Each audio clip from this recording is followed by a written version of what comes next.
I gotta take this.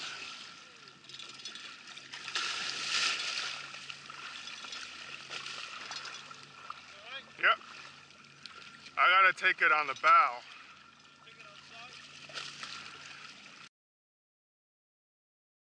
Do you want a shot of your face? No, let's just keep it, you know, if it happens, it happens, you know? All right, so this is how I take it out of the car. I don't leave it in the bag. I can't even find the bag. But drop this down. Oh boy. Where do you put it? You'll put it on the roof or back of your car? No, this just goes in the bag. Oh, okay. That's i11s. It has 3 chambers. I'm just gonna unlock these little pins. You know, air can only go, you know, it's like a one-way valve, and it's up. It's in there, a twist, and now it's locked in. And then you start pumping. This particular pump, it pumps up and down. So on the upstroke and the downstroke.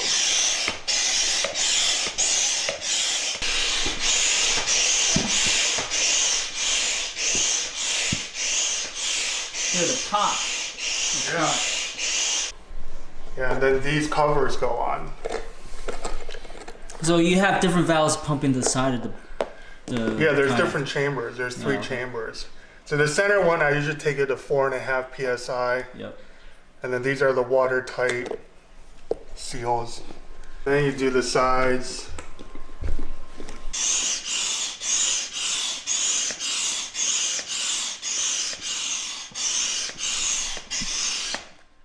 All right. So it's inflated. Yep. Now that doesn't seem like much, but I'm ready to go home. Oh, moly. You bought these wheels separately? Yeah, these cart. This is the I cart. So there's no scuppers on this boat. It's an inflatable. So these go in. There's 2 holes on the bottom of the Mirage Drive. I'll show you now. See, there's 2 holes there.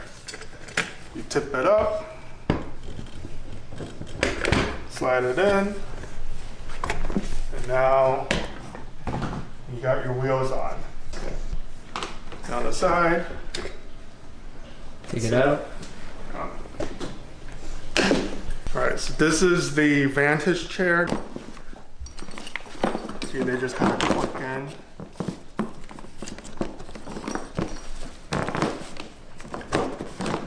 Alright, then you gotta strap them down.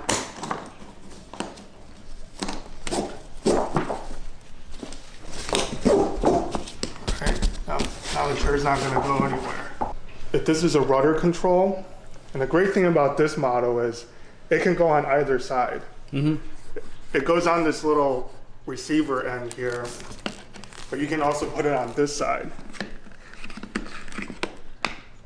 But You prefer it on the right side? Yeah, because I hold the rod in my left hand. This is one of the main reasons I can't really get into an Outback. Because they only have, you know, from the factory it comes on the left hand side, and that's the side I hold my rod. Right. So that, and then there's a little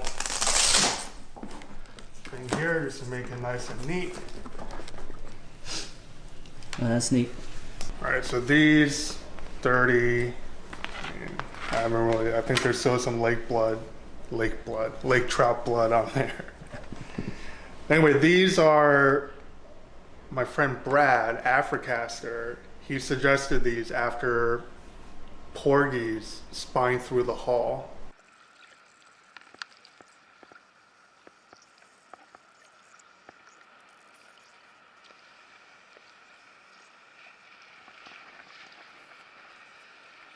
And I'll leave a link to that video, which is a ridiculous moment.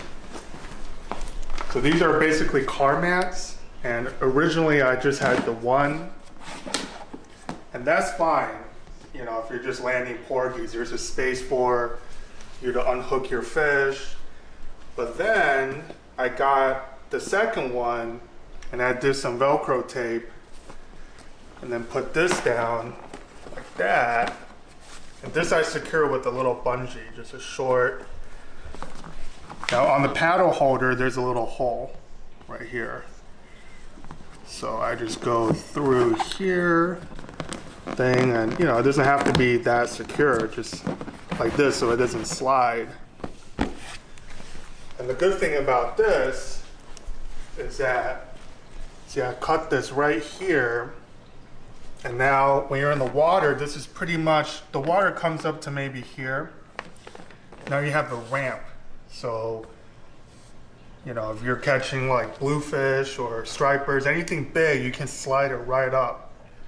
And then that protects your pontoon, like your side pontoons from teeth, spines, hooks, whatever. You know, once you get the head clear of the edge of this mat, you know, it's just a smooth ramp up to the. Brilliant. And then this goes in here. Right. So with the Hobie, you're really just using this when you're launching or landing. Okay. Fish clip and a measuring board. I just tuck it underneath the seat. The fish clip, I clip to the same D-ring that I hooked your seat on. Yeah. And then that will go here. Nice. And you just keep everything under the seat like that. Like that. So I took this length of bungee, and then there's these D-rings here. One over there, and over here, and now it's like, you know, it's just more secure. And this is also where I leave my net while I'm fishing, while I'm underway. My net just kind of goes here. And this thing floats too. This is a fish pond. You know, I've gone through a lot of nets. This one is. What's special about this net? You know, it's a carbon fiber handle. The whole rim is one piece. And it's just nice, you know, it's got the right size. The only thing is this netting material is really good for the fish, but it's a little bit heavy. I kind of wish this had like the fine poly bag, but in any case, you know, it's a great net for any kind of fish that you want to release, especially. This is how I attach my sonar unit. Here's a bungee that's measured out, you know, it's the right length. Goes under the seat, and I leave this one on the boat, you know, just clip like this.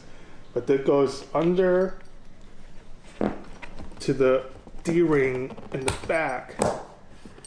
Okay, it's like that. And then notice I have another bungee here. Right? All right, so now this board, a fellow i11s owner, his name's Roger too, he made this board and I saw it on the forums. And I begged him to make me one and he did. And what you do is, I go over the first one and the second one. And that's it. It's locked in place. Yep. And it's cut just for. Yep, it's a custom piece. It's a custom, you know, just for the. So it has this channel right here to lock it.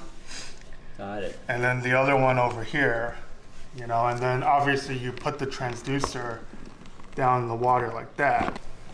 This piece of kit, this little board is absolutely amazing. All right, so in terms of mounting your your fishing rods, and your flag, you know, you're on an inflatable. So I decided to do everything off the cooler. And this is a, you know, pretty heavy duty, it's like a Yeti knockoff. Well, I shouldn't say that, it's a really nice cooler. But, you know, it's a rotomotor cooler. And I installed these gear tracks.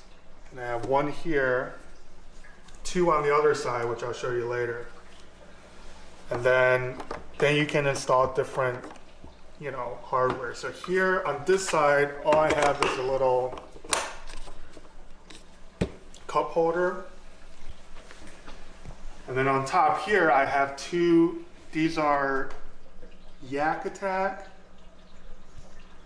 Yes, these are Yak Attack star ports. And these, I have a rod holder here, and they just lock in. This one is actually for the net, but I'll show you that later. And I'll show you how. And these are the Ram ball mounts. It just slides in. And I usually only bring two rods with me. So this would be the setup. 99% of the time it's like this. Tight.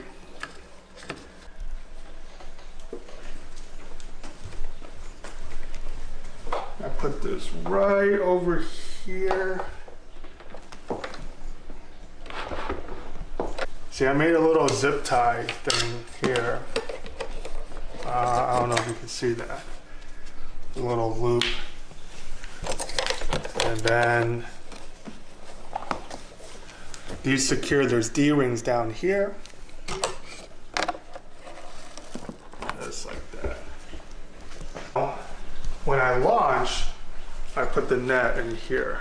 There's just enough space for the net to clear. And then here I just Velcro taped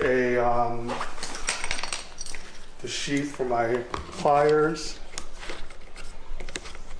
I'm sitting here. It's a Yak Attack flag, and that goes in the other star port. Goes in here, lock it. For my tackle box. And what kind of tackle box is this? Oh, this is a Plano marine box. Since I have it on a tether, when I need something, I just reach behind me, bring it to the front, and then work in the front. And then I close everything and just put it right in the bag. And then this is a wheelchair bag. This bag comes off, and in here I just have my rain gear. See, I don't know what the hell I have in here. My face mask, some extra towels.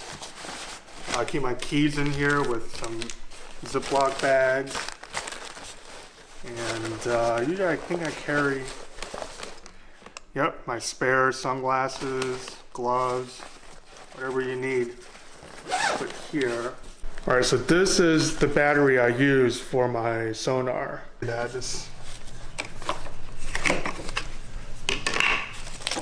and I just,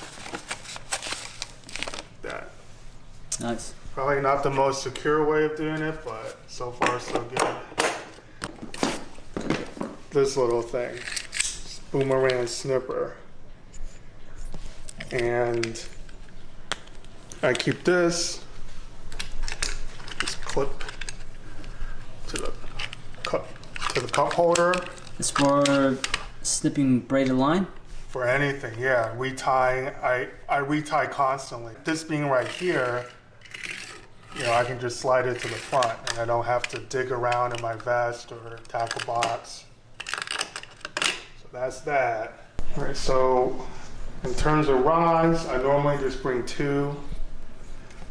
And the most common setup would be something like this, you know, a fake casting rod, something a little heavier and then something lighter.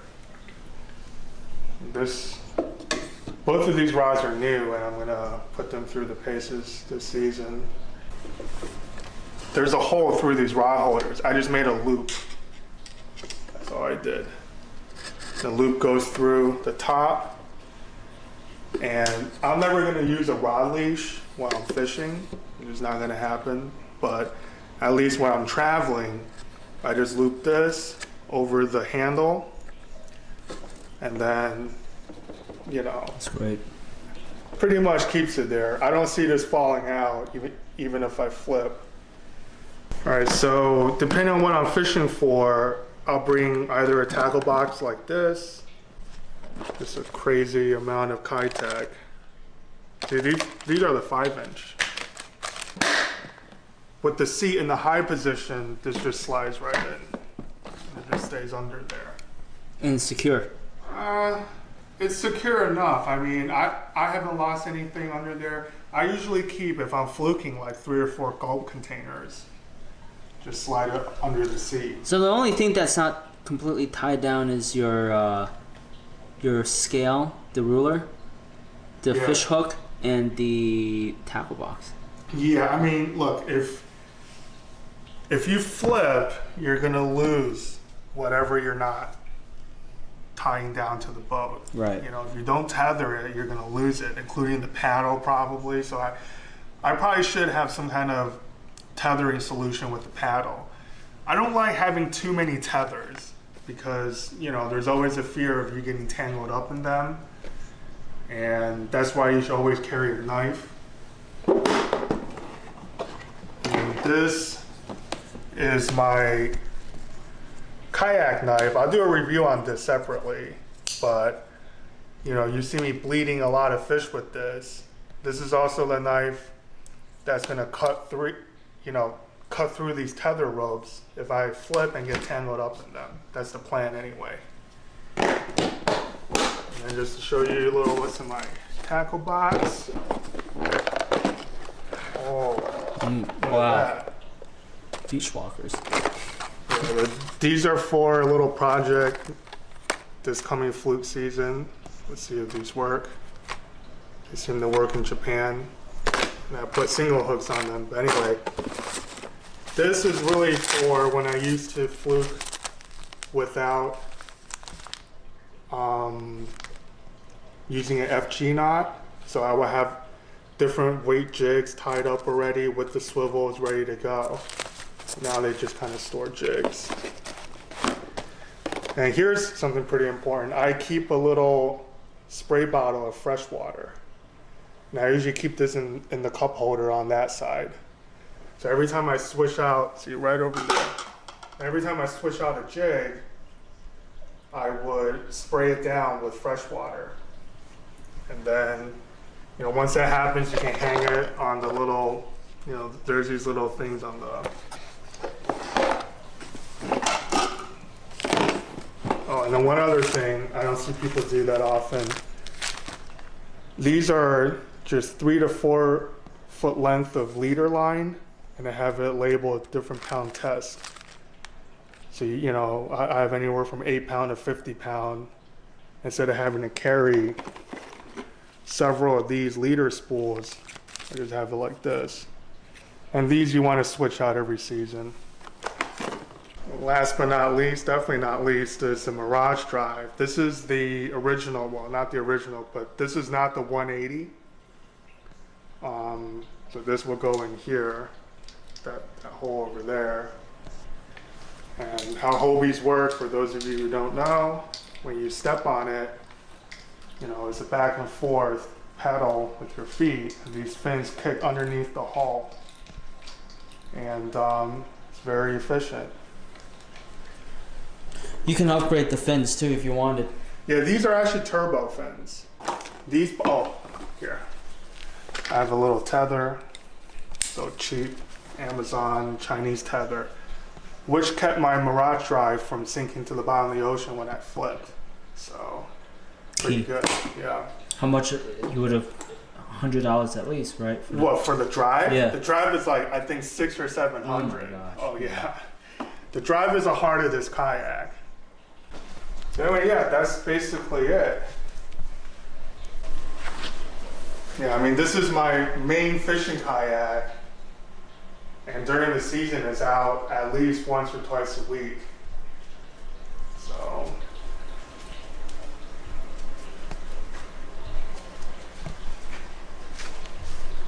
I think you should get one of these. In time. You're good. All right, so then now we stripped everything. This is after a long day of fishing. Hopefully I caught some fish. And now open all these valves.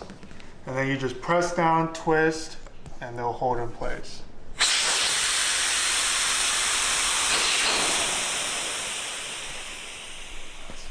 Here. And I am going to vape and then show you how to do that.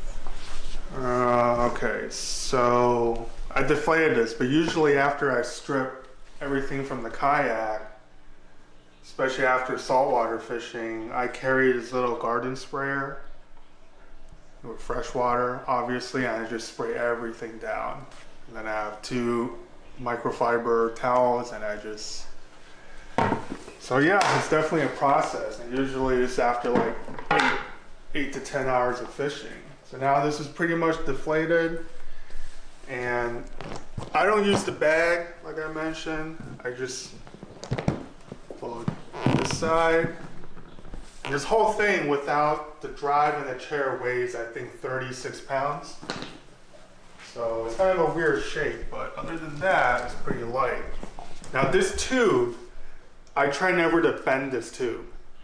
So, you know, I lay it across where the crease is going to happen and just kind of gently do that. Leave it outside the kayak. I line this up like that. So the tube is still on the outside, and then see right now the rudder is on the bottom, and I generally like to flip it over.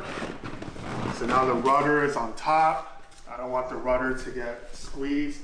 And then I slip the tube, the rudder control just gently in here. So if you can see, it's just tugged very gently. You know, there's no pressure on the steering mechanism. And that's it.